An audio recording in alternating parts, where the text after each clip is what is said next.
What are you scared of? Let's see. Scorpions are pretty creepy.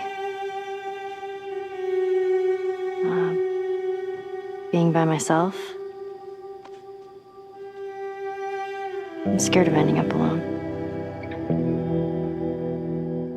Hello and welcome to Golly, a podcast brought to you by EZIYODA.com. I am joined once again by... I need a cool intro for you. The guy who puts the king into Tony Cocking. It's Tony Cocking. Well, usually I put the cock in, but... Sorry. Hi. Brilliant, good. Yeah. So cut that out, Austin. Nah. I told you, this is all going gold. This is live. Who are you? You haven't introduced yourself. I know. Yeah, and I'm Lady Valiant. She is indeed. The venerable Lady Valiant. The brilliant and forever. Oh, golly. Anyway, a podcast. The end. Oh my gosh. Tony. Yeah. What are we going to talk about on this podcast, which is probably like officially in its third season? Yeah. We're doing like an episode a season, I think. Exactly. You know, it jumped the shark after season 1, but I think I'm cautiously optimistic that, you know, we've changed the cast around. Tony Cocking has been recast. He's now being played by Timothy Oliphant. Oh, that was what the people wanted, specifically. Lady Valiant is also played by Timothy Oliphant. Yeah. He's just talking into a mirror. He can do anything, Timothy Oliphant. Anyway. But I have a suspicion that today we are talking about The Last of Us. Oh, exciting. Yeah. And very topical. Yeah, I know, right? There was games that came out like 10 years ago. And a show that came out. Well, I mean, we could have been a bit more timely with this episode if we were good at podcasting, but it turns out we may not be. Oh. Also, actually, I want to start with a bit of housekeeping. I'm going to go and mop, but also in the preceding episode, which was on Pokemon Scarlet and or Violet, which is a great episode, you know, I highly recommend. I referred to the person who designed Charmander, but I neglected to retain her name or be able to call out her name. She designed not only Charmander, but also Bulbasaur and Squirtle and Pikachu itself. That was Atsuko Nishida. Apology accepted. Okay, so The Last of Us. We're talking something a little bit different to Pokemon and Mario and stuff. We're talking about zombies. Yeah. Zombies. Every second episode is zombies. Zombies are so fun. I mean, look, honestly, I'm actually preconditioned to love zombie content. It is my absolute favorite. Okay, so, well, important question, actually. Yeah.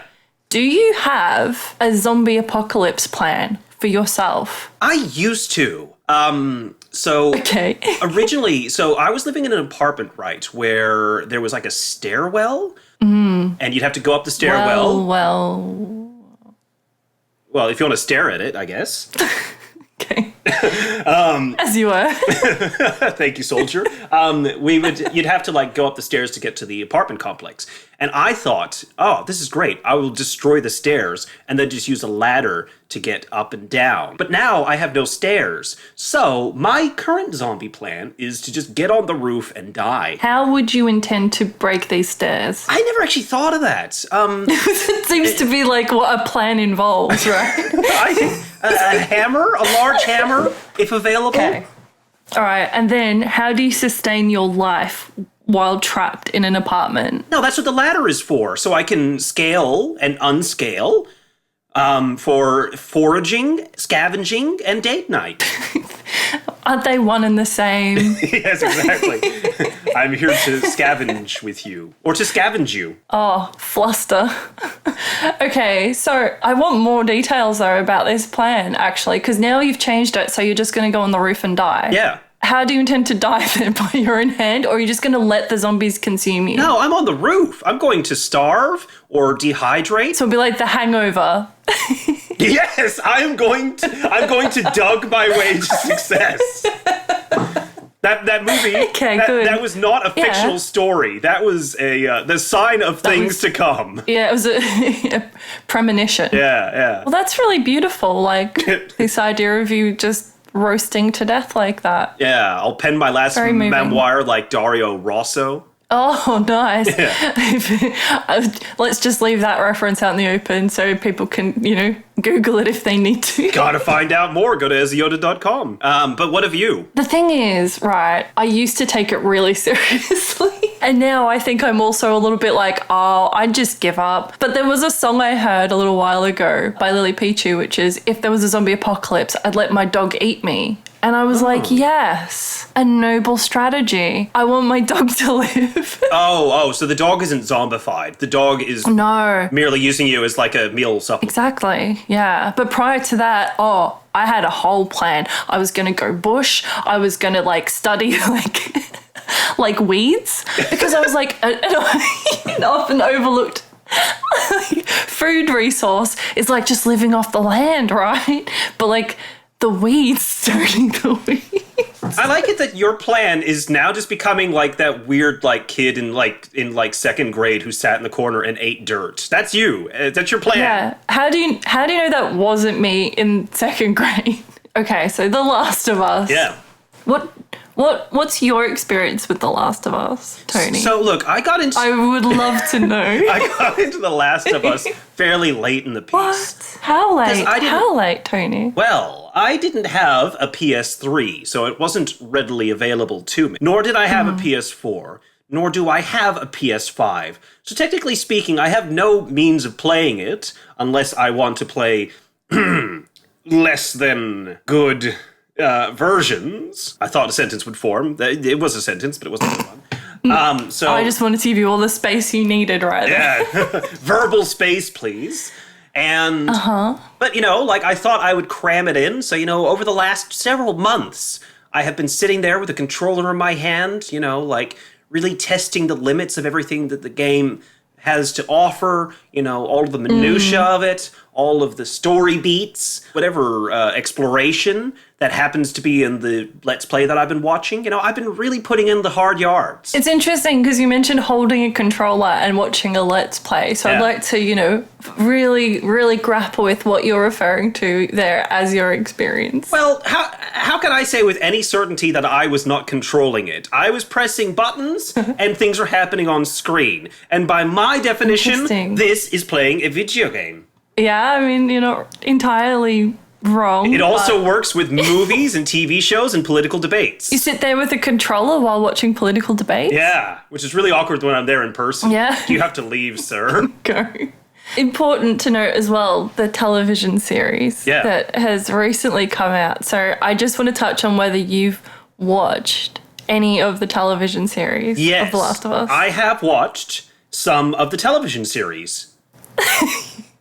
Good. How much is some? By my recollection, it was 2 episodes, right? No, it was almost the entirety of the first episode.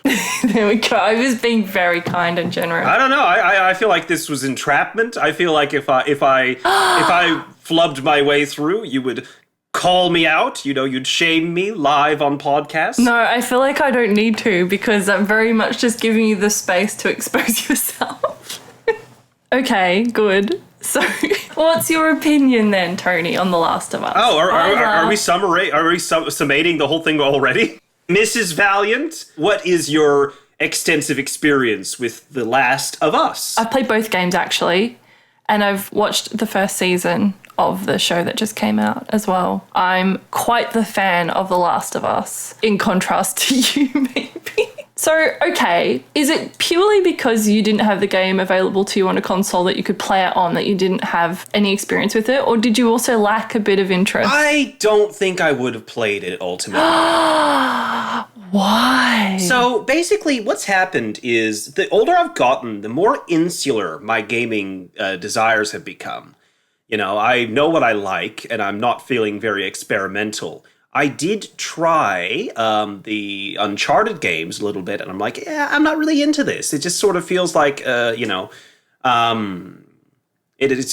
kind of feels like playing a bit like Simon Says. It's like, press the red button now because it's time to press the red button. Press the blue button now because it's time for this. It was in an era where there were a lot of QuickTime events, and I've gone back to play other games, for example, of the Resident Evil series that came out at a similar time, and I felt as though gaming was a microcosm of itself at the time. So I kind of would have looked at this and ultimately said, it looks like more of the same. So I would have judged it. But you love Resident Evil. I know this. Yeah. Most people who know you know this. Yeah. So surely more of the same of what you love could also be a good thing. Yeah, but, in hindsight, I also said that, but I haven't actually gotten up to that era of Resident Evil yet. So my argument is null and void. Good. I think I got up to about 2008, I just realized. This is something I find very interesting about you, is that you have not,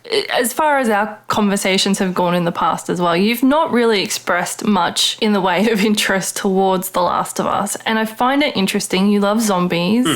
You love elements of Resident Evil that I would say are elements that The Last of Us have. Things like a minimal inventory that you have to manage to some degree, or you have to use your inventory sparingly. You only have a certain amount of ammunition or a certain amount of tools and things at your disposal. But there's obvious differences too. But I just have found those things that you've praised before with Resident Evil to transfer to a lot of things that one can appreciate in The Last of Us. Well, one thing about my fascination with Resident Evil is it's a fairly recent revelation. I'm trying to think. So the original game came out in 2013. And I think around that time, I was really just playing first-party Nintendo games and very, very little else. And I don't know if it was like a time constraint. Maybe my sort of fascination with zombies hadn't really kicked in yet. But now that it has, you still haven't really experienced the game. Well, this is something we'll circle back to. I feel as though perhaps by watching it, I've already experienced the best that it has to offer. Interesting. We can get into those criticisms in a little bit, I'm sure. We'll plant that little seed now. Put it in your pocket. Yeah.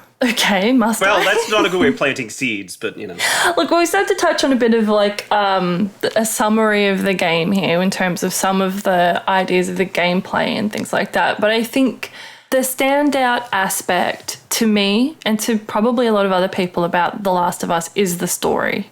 And for you, having at least watched a Let's Play of it, surely have an idea of the story. And do you have, did you find you had a response to it, or were you not particularly moved, or, what was your reaction? Well, it's interesting. So I wrote up a few talking points I had, and, depending on whether they were about a certain aspect, I thought I'd put all those together. And then I thought, well, I wonder if it's going to be some good things, some bad things. But I found that on a narrative front, everything I had to say was positive. Really just about the direction of the game in general. I don't often think about who directed a game. I'll think about maybe who composed the music, who were some of the concept artists, who brought the vision there. But I don't necessarily think about how things play out in a game. But I really felt like I understood that from The Last of Us. So even there's a bit where there's an elevator shaft and it is a clear indication that it's going to fall. But because of the dramatic timing and how things play out, it still comes as a shock. And I found there's a lot of moments like that where it's it's not necessarily groundbreaking things happening, but it's done in such a refined and meticulously crafted manner that it is the best distillation of how you can do those things, And there's little details as well, like Ellie just sometimes, she's just humming to herself, or she's doing a little guitar riff, she's excited about seeing things like fireflies and garden gnomes. Wait, there's a part where you go into a hotel and she pretends to check you in and stuff, and it's just the building of the characters here. And because ultimately, for the story to work, you have to care at least about the two main protagonists. And just having watched it, I felt like I cared, and I would have cared more had I been playing it, because then I would feel a sense of responsibility as well, which I don't get to have as a viewer. But I was engaged with pretty much every cutscene and pretty much every story beat. Yeah, well, I think we've gone from sort of an overarching kind of description of things to getting a little bit more specific. So I think it's probably important to mention we're talking about the characters of Joel and Ellie in particular when we focus on the storyline of The Last of Us and their connection to each other, which obviously develops throughout the game, or indeed the television series if you are watching that. And I think a really important part of that process was probably the creative work done by Neil Druckerman and the performers, Troy Baker and Ashley Johnson, with bringing that story to life. And I think as well, a crucial part of this was the use of motion capture and how that has helped with the portrayal of those characters and getting those realistic emotions really, really across effectively. So for some people who may know this, you have the character of Joel who becomes responsible for the character of Ellie, a younger girl, and they form, in effect, a father-daughter relationship, which is explored throughout and goes through pivotal moments. And I think without that sort of grounding of that relationship, a lot of the world is fantastical. We're dealing with zombies and things. That was a loud. Yeah, loud what? A loud distracting sound in my ear. You should get that out of your ear. I really should get that checked out. Yeah. I lost my train of thought. Yeah, anyway, there's characters in this game. Yeah. Also worth mentioning, actually, because, we're throwing out spoilers. In the opening segment, you play as Joel as the whole outbreak begins, and trying to get his daughter to safety. Mm-hmm. It doesn't go great. His daughter is shot down by an overzealous member of the government people body with guns, and again, you know it's coming. You know that this kid. I'm not laughing at the actual actions. I'm laughing at delivery of that. Well, I couldn't think of a word, so I threw many other words together in a big slop. I was hoping that would happen. Good. And I would say that that opening segment does more emotional legwork than most other games do in their entire runtime. Definitely. I cried playing that. It's a really emotional part. I mean, you start off as playing as Joel's daughter, Sarah. That's how you're introduced to the game and to the world, is through her eyes, and then she is lost in that opening part, and it's a really affecting aspect of the story that then continues throughout, because without that happening, it's obvious that the bond that Joel then develops with Ellie probably wouldn't have occurred in the way that it does.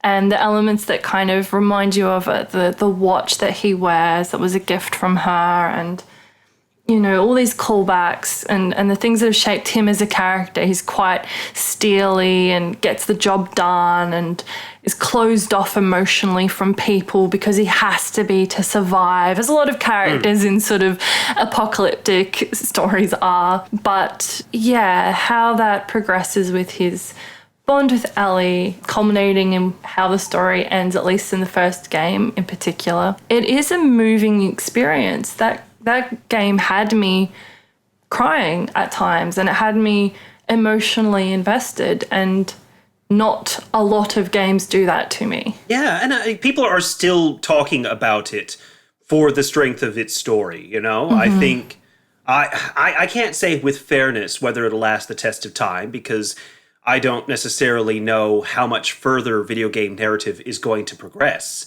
But to me, within the foreseeable future, I believe that it will still remain possibly considered one of the top 5 narratives in gaming ever. I think it definitely is. And it's an example of, especially at the time when it came out, to where it is even tracking now with things. That idea that there are still people who turn their nose up at video games and things. And I really hold The Last of Us as a really good example of just one of the reasons I love them, and that's for storytelling. That to me is the most compelling aspect of video games, and getting to be as part of the world as I possibly can by controlling characters and making choices and things, it makes it so much more impactful as a story experience for me. And that's why I really love The Last of Us. But then further to that, beyond even just the narrative, there's a design aspect to the game that creates a real sense of tension and dread.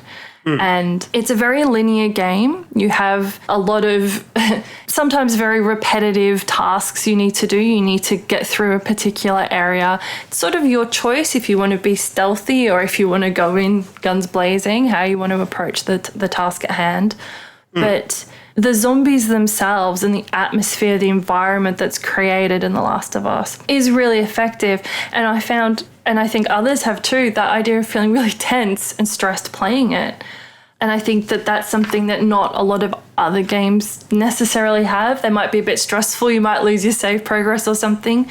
But there's something about the music and the sound design, the visuals, the environment. Oh, it just contributes to this like really impressive experience. Well, I would say as far as like portraying a zombie apocalypse goes, it's probably unmatched in that aspect, in so much that, like, again, I go back to Resident Evil. Resident Evil is a zombie apocalypse, but at the same time, you have a certain level of authority. Even in the first few games, which were very hard, you know, you have a kind of floaty PS1 era sense of physics. You know, you can eat some green shit off the ground. You're having banter about being a Jill sandwich and whatnot. Whereas, you know, there are moments of levity in The Last of Us, but they are applied at the correct time. There's no sense of awkwardness or kind of strangeness when you're supposed to feel tense or frightened. And again, I think it comes down to the direction. They know how to evoke emotions and feelings. And I think, like, I mean, I keep focusing on elements that really draw me into the world of The Last of Us, and that I mentioned a few times just before, the environment. And I love the design of that in The Last of Us, like the idea of setting it some time after the outbreak, and you're in this city and it's being reclaimed by nature, and you get these like effective crumbling scenes around you where like grass and trees are like tugging at buildings, and you know, like mankind is really like physically falling away from the world. I think it's just really striking, and yeah, I was really immersed in that with the game. My question about Tess. Yeah, I thought the two of you were inseparable. She's busy. Yeah, sure. Busy. Sounds to me like might be trouble in paradise. Yeah, something like that. Now, it's interesting because you were saying before about how it's fairly linear. And I do wonder if, because, you know, obviously it is a to B kind of experience. It doesn't reward exploration particularly. Again, as you said, you can kind of dictate how you will do a task, but that task is very much set in stone, ultimately, for you to progress. So I do wonder if it would have benefited from not an open world per se, but not so much a restrained world. Like, do you feel as though that took away from the atmospheric sense of scope? I think it's my opinion that open world RPGs are a little overrated. Ooh. Watch me get cancelled. Yeah, Tears of the Kingdom, we coming for you. I do like open world games, but I don't think they're necessarily required. And if you have something like The Last of Us, which is an example of a really strong story, and that particular story does need to be told in a certain way. We're not talking about a BioWare game where choices matter, that sort of thing. We're talking about a game that has a very clear-cut storyline. You need a certain amount of requirements in order to succeed. You need a certain amount of ammunition or items, objects, key items in order to progress. And in order to load in these incredible environments, you need loading screens too, hence why Joel is often needing to move a big cabinet out of the way and squeeze through a gate or something. So I think an open world would have been to the detriment of the story. I think it's not necessary. That's my take on that. Well, But again, not so much an open world in the strictest sense, but sort of a I don't know. I feel as though when you're moving around the environments, all of the buses and trucks and overturned furniture and whatnot is very clearly pointing you in the direction that they want you to go. I feel as though it's all very explicitly telling you, this is what has to be done next. It does suffer in that aspect as being something of an interactive movie. Yeah, look, I would say it is more of an interactive movie, but I don't think it needs to not be. I think you have a clear story, you have a direction you need to go. Why squander your time necessarily doing things you don't need to be doing? There are things you can find. There are letters, there are little characters, there's some lore you can discover. But ultimately, that's not the focus of The Last of Us, and I don't think it needs to be. I mean, okay, and again, sort of picking apart... challenge me on this, for sure. We rightfully gush about the story and its impact, whereas the gameplay, does anyone necessarily highlight the gameplay of The Last of Us as being reverential in any way? No, I don't think it is reverential. I think that's where we talk about a lot that's repetitive in nature with the game. So The Last of Us, like many games, you have a lot of yellow elements in the game, which are clues to imply where you need to go if it isn't already obvious, because there's a stack of crates that you have to go up, for example. Yeah. You may have to pick up a plank or a ladder or something that you need to interact with, or move a cabinet. What asshole is painting all these things yellow? That's what I want to know. Yeah, well, and who's leaving the ladders around conveniently and stuff. Well, yeah.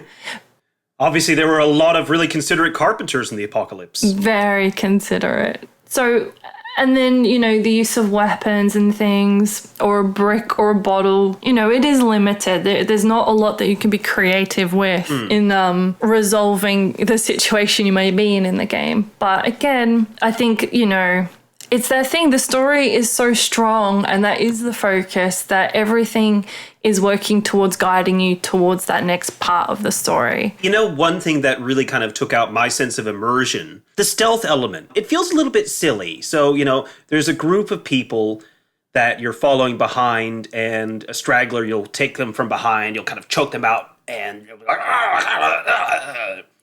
and their colleagues are 3 feet in front of them. I would think they would hear that. Yeah, I think, yes, they would. they would. Much like they'd hear the bottle that you're throwing and smashing.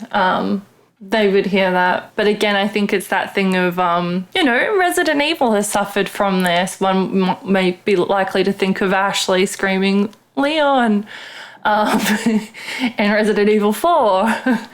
But, yeah, it's not... no game is perfect. Absolutely no game is perfect.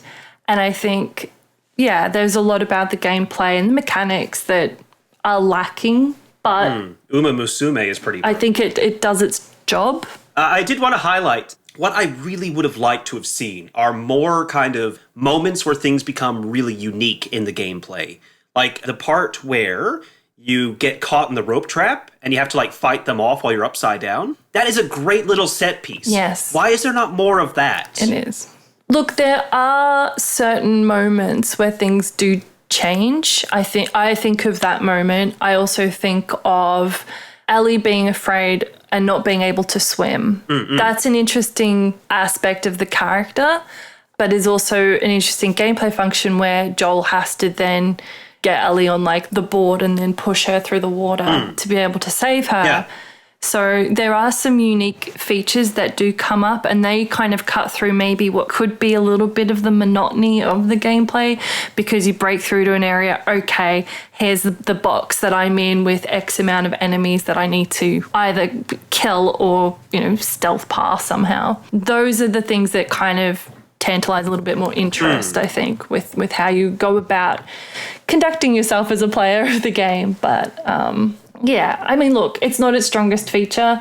Definitely. It is the focus on the story. Definitely. Now, question, have you played the remake at all? Okay, well, first of all, before getting to the remake, there is the second game. No, fuck it. Remake! All right, yep, second game. The remake. The second game. Do you have any experience or knowledge of the second game? Only what you've told me, so a lot. Look, I think there's a lot of the same with the second game, particularly if we focus on your hang-up, which is probably the gameplay itself. The second game was controversial and successful at the same time. I think more controversial than it should have been. I mean that in the sense that I don't feel as though it should have gotten the level of controversy it did, but continue. Yeah, so it was a highly anticipated sequel. Yeah. The Last of Us is a huge hit as a game and beloved. People adore that game. So when the sequel came out, it was obviously very, very popular. And again, we've already flagged spoilers, but I feel like particularly for the second episode, there are some significant spoilers that I could go into, and I kind of only want to touch lightly on it because I don't want to spoil truly a lot of what happens in the game, but there is a real impact that the second game has. And the loss of characters that we love from the first game was such a big issue. And I think that's very interesting when you consider that it is a zombie apocalypse. In other like television shows and other games and things, beloved characters do die and get killed all the time. Yeah. But there is a really strong affinity for particular characters in The Last of Us. So when it happened to occur in the second game, and then you actually play the game out as the character who was responsible for the death of a beloved character, that was a very tough pill for players to swallow. Almost perverse in a sense. And resulted in a lot of death threats to performers and things. Yeah, people had such a sense of ownership over those characters, which really speaks to the power of the story and the impression it had made for people to feel that way, to feel that passionate and strongly about it. But yeah, it resulted in some pretty awful behavior from players. Gamers being assholes? Never. Never. But the second game was a lot of the same in many ways, but it also did build upon a lot of what, The Last of Us, the first game, had to offer. So I did want to touch on the second game as well. Having this as The Last of Us episode, but it's crucial, I think, to mention the second game, even though we could do a whole episode on the second game in and of itself. Well, I guess, so with that particular death, the people who were against either A, it happening in the first place, or B, how it happened, I haven't necessarily heard a lot of people who are vocally for it having happened. Now, I happen to think it's quite courageous, and I really applaud that level of fortitude. I think so too. At the same time, I also understand, as someone who loved the first two Alien movies and the first two Terminator movies, I understand that a poor narrative choice can undermine everything that happened in the originals that you loved so much and can really tarnish things as a whole. So, like the thing about the first one is it didn't necessarily put a tidy little bow on everything. By its own admission, it put a very messy little bow on everything. But at the same time, it also told a complete story, I would feel. Yes. So having done this bold choice, which you approve of. So actually, what is your stance overall? I liked it. I think the whole world that we see in The Last of Us is a very broken, damaged world. And I think already in an already kind of semi-functioning world that we currently live in, there is a lot of grey moral areas. And when it comes to an apocalyptic world, the grey expands, surely. So you have these characters who make awful, bad, evil decisions, but for those characters and for their story, there is justification. And that's what I think is a crucial element. The characters who make bad choices are still making bad choices, but they are acting from a reason that they believe is warranted. And as far as storytelling goes, it's really interesting to explore that. It's very hard to lose characters we love. And especially, there was so much time between the first game and the second game. So for so long, we've loved these characters and never really knew the outcome. And all of a sudden, in the second game, we find out, well, actually, they've been killed, and brutally so. And that's not what we want our heroes and our favorites to experience, but it is brave and it is interesting to explore. Even if you don't like it, it's interesting. Yeah, well, I mean, how much plot armor can a character really have in a hazardous kind of atmosphere? Yeah. And ultimately, you were saying before about them making awful choices and whatnot, and it makes me think of the phrase that every villain is the hero of their own story. Absolutely. I think any villain that's portrayed effectively in any story believes in what they're choosing to do. They're not going, oh, I'm just going to be the bad guy for the sake of it. They're justifying their own actions. Yeah, well, like my favorite villains in, Javert believes that he's doing everything for altruistic reasons in pursuit of justice. Eric, the Phantom of the Opera, even though he is doing dastardly and underhanded things, he is merely trying to capture just something he is passionate about, and he was dealt such a raw hand that, his tomfoolery and deception is really all the tools that he has. So fun fact, we're musical theatre nerds as well as game nerds, just so people... And also, in Cruella de Vil, she just wanted a really nice jacket. So, I get it. Fashion. Yeah. Fashion. Exactly. So I think the second game's interesting. It's interesting to experience the kind of backlash that the game received as a result. But I thought it was brave. I'm glad they did it. It would have been very difficult to do it and to experience that backlash. But I think it's a real testament to Neil Druckmann particularly, but to the creative team. It was a really bold move.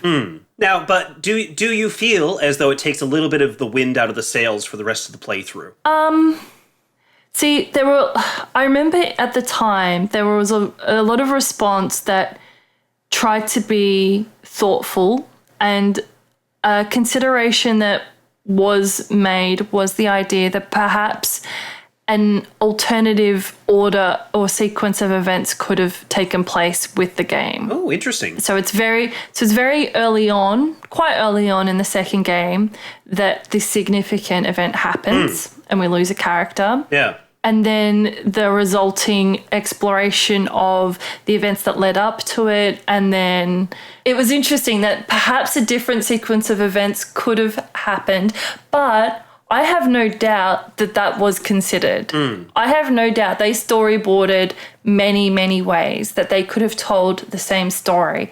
And I did like the fact that what you believe the story is going to be about at the beginning, it's going to be kind of another of the same tale of survival sort of thing, ends up becoming this seeking of revenge.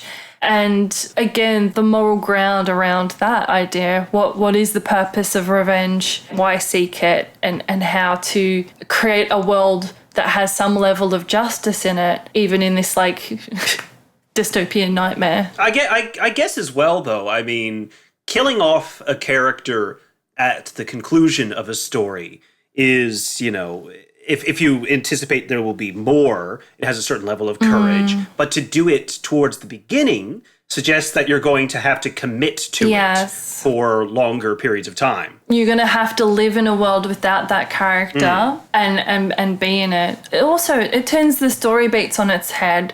You predict most of the time the story has a beginning, middle, and end, and that the climax is going to happen towards the end. It's going to happen in the latter stages, and we're going to build to it. But in The Last of Us 2, that's turned on its head, and I think that's interesting. And it makes it unpredictable. You don't really know what's going to happen. You know you're going to keep playing a game. You know there's going to be zombies that you have to fight and stuff in it. Yeah. You don't necessarily know where the story's driving you. Yeah, well, I mean, the stakes have already been proven to be high. Yeah.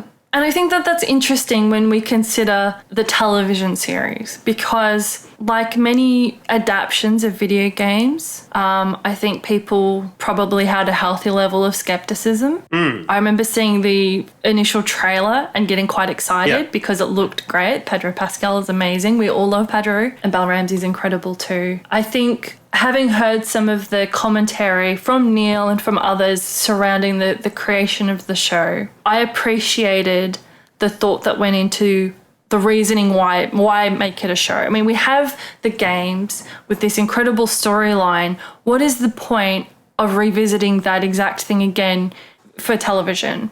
And I think what television offers is a different format, obviously, and that experience is different to playing a video game. In a video game, you're interacting, you're involved in, controlling the character and controlling the pace at times of the story and the progression. With the show, you can tell stories and you can show the progress of time in a different way. And I think notably, I cannot talk about the show without mentioning episode 3 because that was a good one. Tony, good one. Yeah, I like that one. You haven't watched episode 3. In many ways, you could watch it as a standalone episode of incredible television. It is so touching, it's so unique, and was the highlight of the entire season. I think what was special is that they took this element of the show and explored it more. And that's not something that would have made sense in the game because it would have slowed the game down. It wouldn't have been something that a player can interact with so much. It would have become even more of a point and click kind of story if that was the case. So you're basically saying that episode 3 is DLC. Yeah. Yeah. Beautiful. Oh, my heart. I cried so much.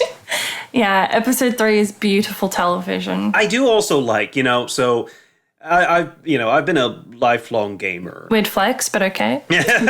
Came out the womb with a Super Nintendo at the ready. Your poor mother. Yes, exactly. And yet she was so wealthy because she had a Super Nintendo in her womb. That is the definition of wealth, if I have. Yeah. It's like billionaire, but have you ever given birth to a Super Nintendo? No. All right. Anyway, what the fuck was the point I was making? Where was I? Anthony. You're a lifelong gamer. You're a lifelong gamer. Mm-hmm. And, as recently as, even 10 years ago, it was kind of like you were or you weren't. Whereas a lifelong gamer. I mean, the gaming community was seen as something of a curiosity. Whereas now, my dad will never play The Last of Us, but my dad watched the TV show. These things are being presented as being able to rub elbows with, I always think about how Roger Ebert said that games aren't art, and they never will be. So how did your dad find, if you're willing to touch on this, as someone who had it, I have the experience of playing the game and knowing the game well, and then watching the television show. How did your dad find the show? Well, he picked it up for a little while, and then he dropped it. Okay. So I am curious though, because the television show, I loved episode 3. I've just discussed this very clearly, and I'm a little biased. I have met Nick Offerman in real life, and that was a fun experience. He's a great person. What is with your life and just meeting all these people and being... Like I said, you are the Forrest Gump of modern Australian history.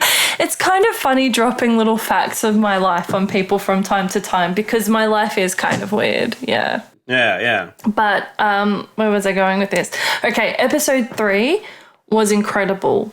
But I think overall with the show, it's obviously a well-made show. Most shows are really well-made these days, but there's a lacking there's a lacking aspect of heart to them in some ways.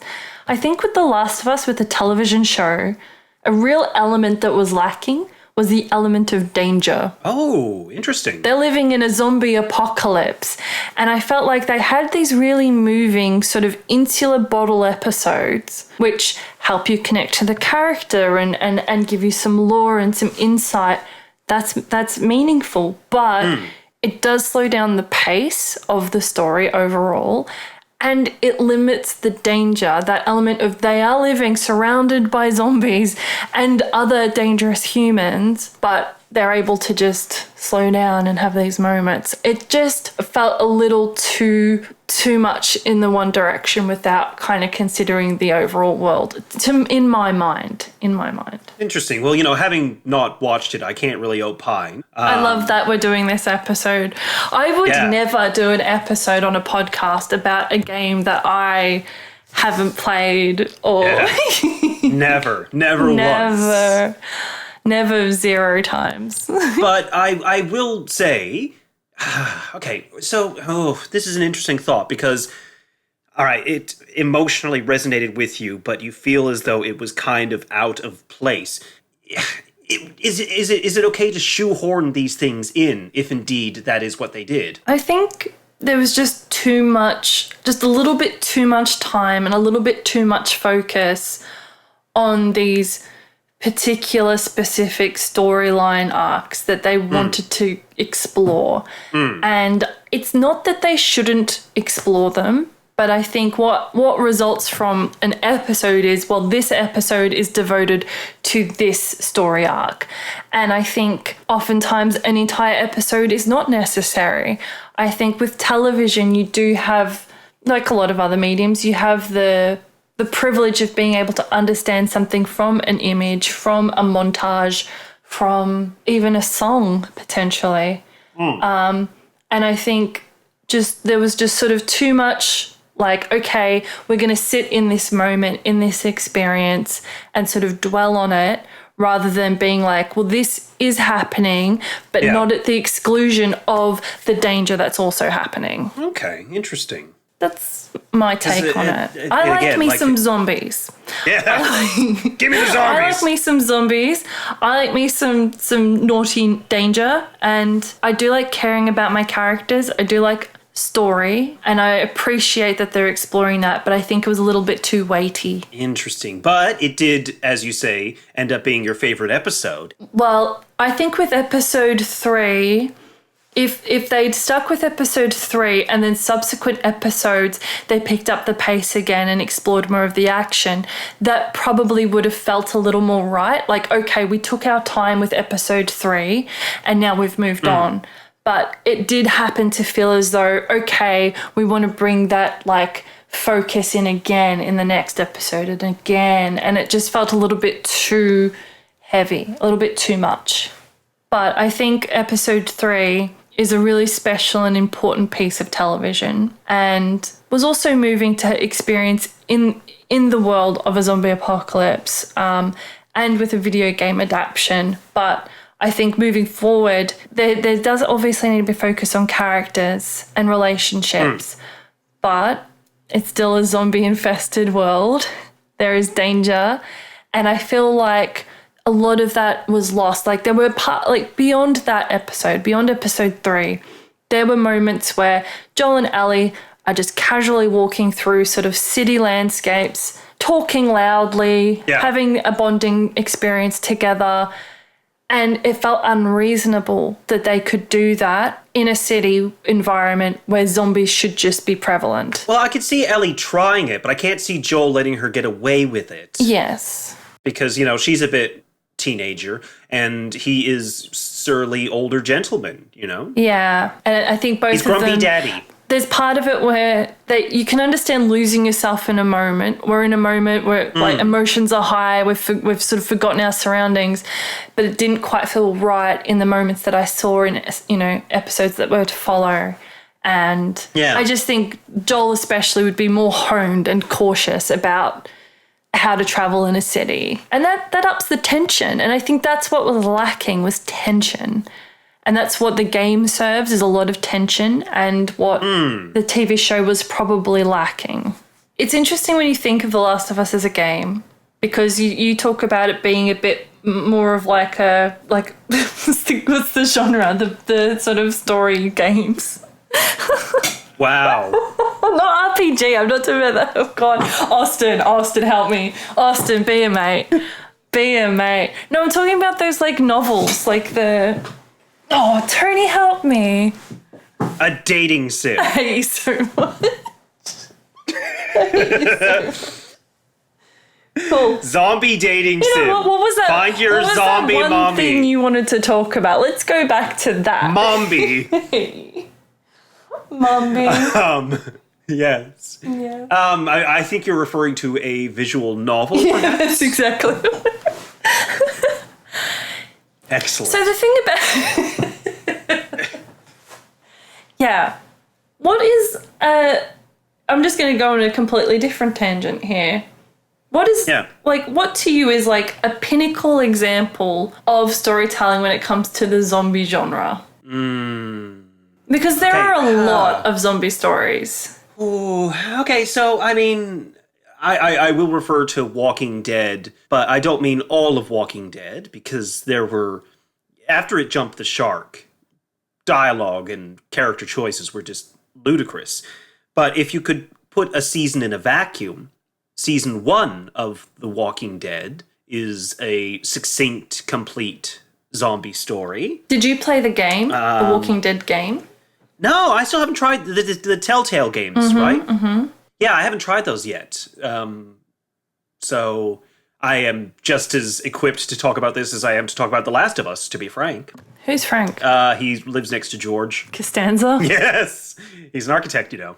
The thing is, though, it's interesting because I take in a lot of zombie content, but a lot of it is schlocky, you know, like, oh, she's getting grabbed by a zombie and there's like a splinter of wood and it skewers her eye kind of thing, you know? Like, I watch a lot of zombie content, not to think, you know, I watch it rather appropriately for the subject matter as a bit of a brain dead experience a lot lot of the time. So yeah, I can't necessarily point to a brain lot of... dead. I see. Yeah. Fucking nailed it. I love that you didn't realize. What's an example of a good zombie story? Because look, there's a lot of tropes. I think it annoys me that in a lot of zombie stories, whether it's a game, a show, whatever, the characters don't seem to always know what zombies are before. Like, if a zombie apocalypse happened, we've got fiction that tells us of zombies, but in all the universes that these stories happen with zombies, none of them seem to be really prepared for what a zombie is. Fun fact about Walking Dead.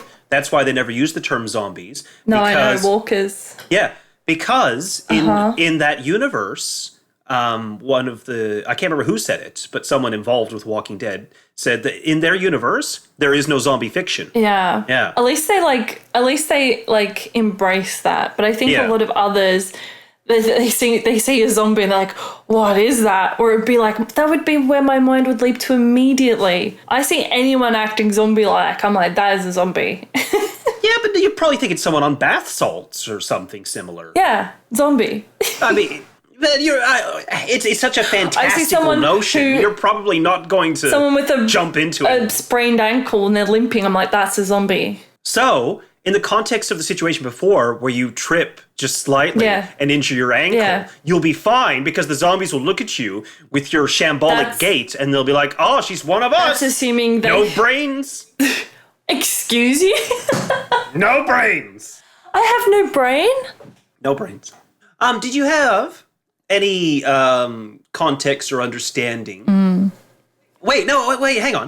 We have not yet discussed the delightful remake. Oh, that's true. And all that it offers. Yeah. Did you watch the remake when you watched the Let's Play, or did you watch the original? I think I watched the original. Okay. Have you seen any of what the remake looks like? No. It is pretty.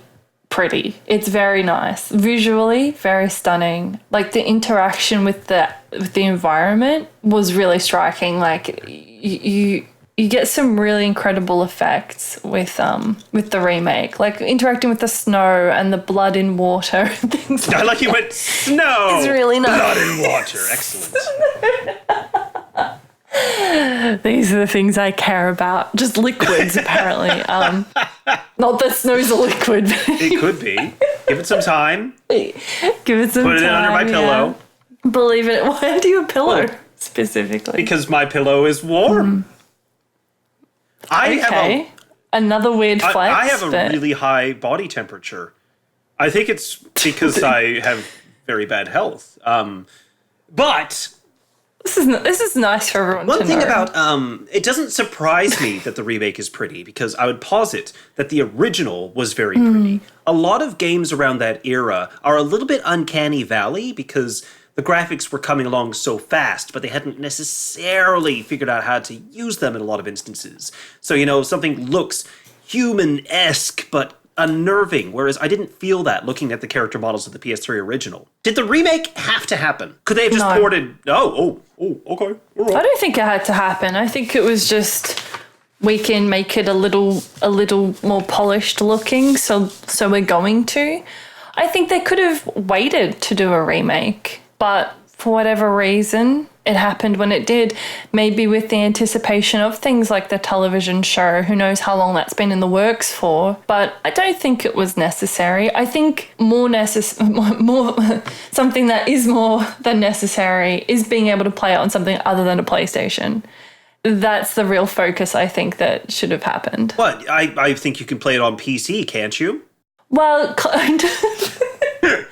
look, I think they've done some damage control on that, and I think it's a better situation than it was on release, but you can technically play it on PC. Look, I think performance issues are something I'm less concerned about than mundane gameplay. So, for example, Redfall has come out recently, and it is not getting a favorable reception, which is, for me, sad to see, because I thought it looked like an ambitious title.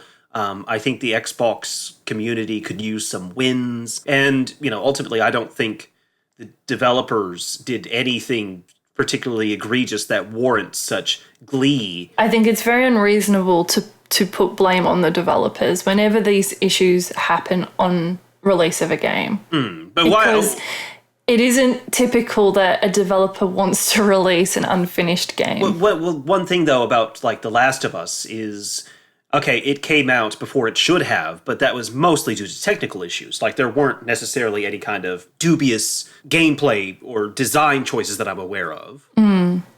I think, if you're comparing, Redfall, Redfall currently has the issue of things happening where the progress that you've made can be lost because the game will crash. I think it's just fair to kind of mention that sort of thing was happening. And that can be quite a striking frustration when it comes to playing a game, as opposed to maybe graphical glitches and things like that are also annoying and not what you want from a game experience, but they're not sort of going to break your experience. No, and it can be patched out, Naughty Dog have, as you say, postscript released various things that suggest that the game should have been released later. That's not on them, that's on publishers, that's on the expectations of the market and whatnot. That's something that's beyond their control. But eventually, they can have a game there that can be what it was supposed to be. Yeah. I think, look, the remake probably wasn't a necessity. I think there's been whispers of maybe a third game ever happening. I don't know if that's a necessity, really, at this juncture. But I think with the television show, it'll be interesting to see what is going to be explored story-wise, where they may deviate again from the game a little bit. I think it's important that they do, and it's not something that a lot of people agree with. But I do believe that in making a television show of a game, or any time there is an adaptation, you don't want a replay of what you've already experienced completely, because what's the point of that? What you want is to explore what a new format can offer, the potential that's there because it's television, the potential that's there because we're seeing the actual performers rather than the characters depicted. So I think it'll be interesting to see where they go with that. But I think the impression really is that The Last of Us is one of the standout video game stories of all time. It's impactful for many, many reasons, whether you like zombies or not. So is that everything you hoped for? Jury's still out. But man, you can't deny that view.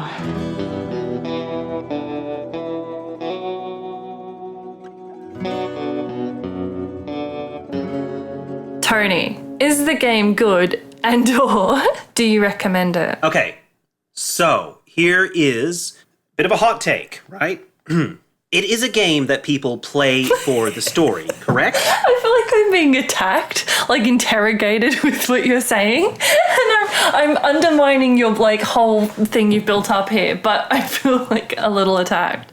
Yes, Tony. People like the story. So people could be like me and watch the story. But you didn't do that either because you didn't watch the television show. So I'd already seen the goddamn story. It was a 10-hour long friggin' let's play. Long play. Gameplay.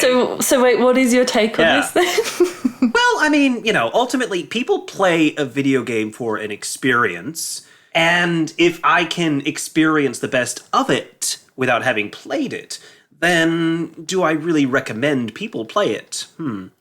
Bit of a hard sell, I think. And here is another thing I want to point out, right? So, as very few people know, I am something of a streamer myself. What? What? I am. I never know, knew. Right? Fucking show. Well, looking according to my statistics, no one does. Oh, shush. I get a bit of streamer brain where, everyone else sees compelling narrative things. I just kind of see a series of events I'm meant to sit quietly through. And it's like kind of, see the storyline, do the bit of gameplay, then there's another cutscene, then a bit of gameplay, but more to talk about. So there is, in The Last of Us, approximately 3 hours and 15 minutes of cutscenes, yeah? Now, according to the website How Long to Beat, the median playtime is about 15 hours. Now, I don't know whether that 15 hours is people skipping through the cutscenes or included amongst it. So that is either about a fifth or a sixth of the game's duration. Now, for perspective, I want to think about NFL game, right? So an NFL game has You're four losing our 15-minute audience quarters. now. No, the demographics align perfectly. Go Seahawks. So you have 4 15-minute quarters and you have a 10-minute overtime quarter, yeah? Let's say that happens, but instead of having a third quarter of football, there's no football at all in the third quarter.